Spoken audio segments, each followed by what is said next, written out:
Video Pollachi ఘటనకు సంబంధించి. అసలు పొలాచి సంఘటనలో ఏం జరిగింది, ఆ తర్వాత ఆ కేసు రిజిస్టర్ అయిన తర్వాత ఈ కేసు ఎలా ముందుకు వెళ్ళింది, సో రీసెంట్గా వచ్చిన జడ్జ్మెంట్ ఏంటి, సో దానివల్ల ఎలాంటి విషయాలు మనం నేర్చుకోగలుగుతాము అనేది ఈ వీడియోలో చూస్తాం.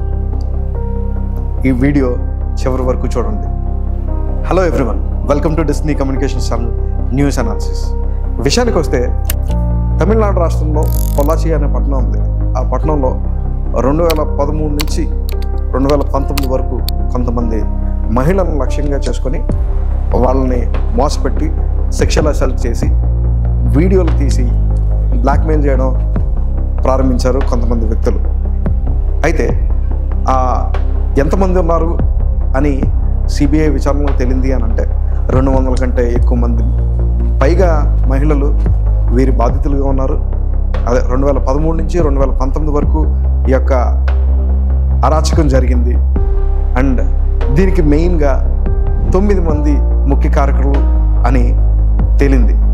అయితే ఇదంతా ఎలా బయటకు వచ్చింది అని అంటే 2019లో ఒక 19 ఏళ్ల కాలేజీ విద్యార్థి పోలీసులకు ఫిర్యాదు చేసింది.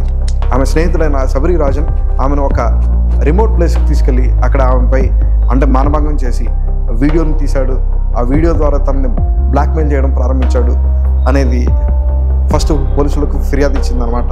అయితే అది ఆ ఒక్క వ్యక్తితోనే అయిపోయిందా అనేది ముందుకు వెళ్తూ ఉన్న కొద్దికి ఇంకా ఘోరమైన నిజాలు బయటపడుతూ వచ్చాయి. వాళ్ళు ఒక్కరు కాదు 9 మంది అన్న విషయం వాళ్ళు ఒక గ్యాంగ్ లాగా ఫామ్ అయ్యి వాళ్ళు ఏం చేస్తారంటే టీచర్లని, డాక్టర్స్ని, స్టూడెంట్స్ని, ఇంకా ఫ్యామిలీస్ని అంటే హౌస్ వైఫ్స్ని కూడా వాళ్ళు టార్గెట్ చేసి పొలాచి, కోయంబత్తూర్, చెన్నై, సేలం ఇలాంటి డిఫరెంట్ ప్లేసెస్లో వాళ్ళు ఆ యొక్క లేడీస్ ఆన్లైన్ ద్వారా కాంటాక్ట్ అయ్యి రిలేషన్షిప్ని బిల్డ్ చేసుకొని, ట్రస్ట్ని బిల్డ్ చేసుకొని వాళ్ళని పర్సనల్గా కలవడానికి పిలిచి ఆ తర్వాత వాళ్ళు అత్యాచారం చేసేటప్పుడు ఆ వ్యక్తి సెక్షువల్గా పాల్గొంటాడు. వాళ్ళు సెక్షువల్గా పాల్గొనే టైంలో మిగతా వాళ్ళు వీడియోలు తీస్తారు. ఆ వీడియోలు తీసిన తర్వాత ఆ అమ్మాయిని బెదిరించడం ప్రారంభిస్తారు. ఒకవేళ వాళ్ళ దగ్గర డబ్బులు లేకపోతే వాళ్ళ మీద ఒంటి మీద ఉన్న బంగారాన్ని కూడా తీసేసుకుంటారు. సో అంత దిగజారిపోయిన స్థాయిలో వాళ్ళు ఈ యొక్క ఇన్సిడెంట్ని జరిగించారన్నమాట.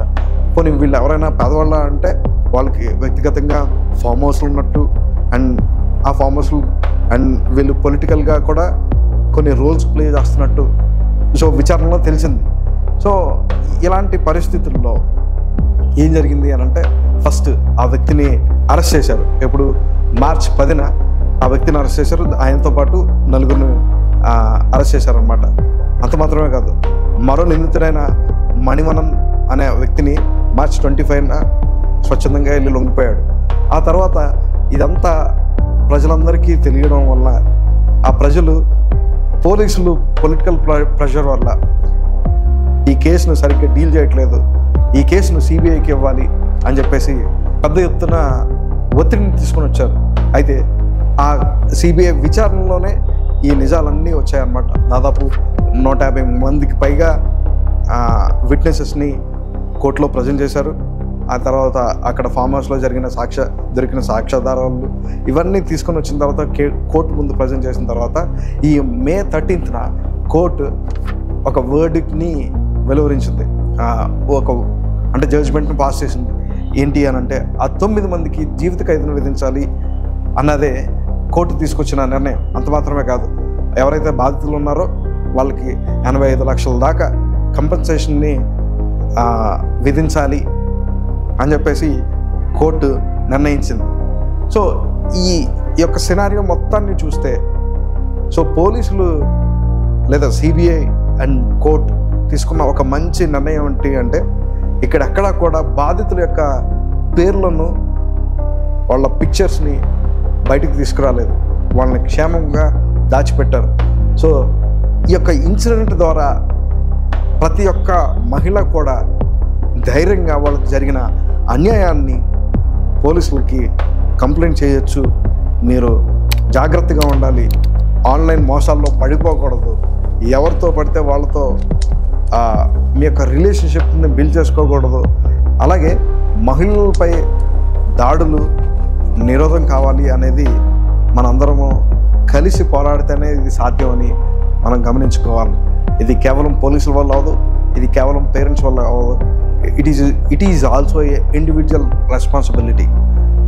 సో ఇప్పటికైనా మనం అంటే సమాజం కళ్ళు తెరిచి ఈ ఆన్లైన్ మోసాలకు బలవ్వకుండా మన పిల్లలను మనం కాపాడుకోవాలి. సో ఇలాంటి మరిన్ని వీడియోల కోసం మా యొక్క ఛానల్ని లైక్ చేయండి, షేర్ చేయండి, సబ్స్క్రైబ్ చేసుకోండి. Signing off, Caleb Levi.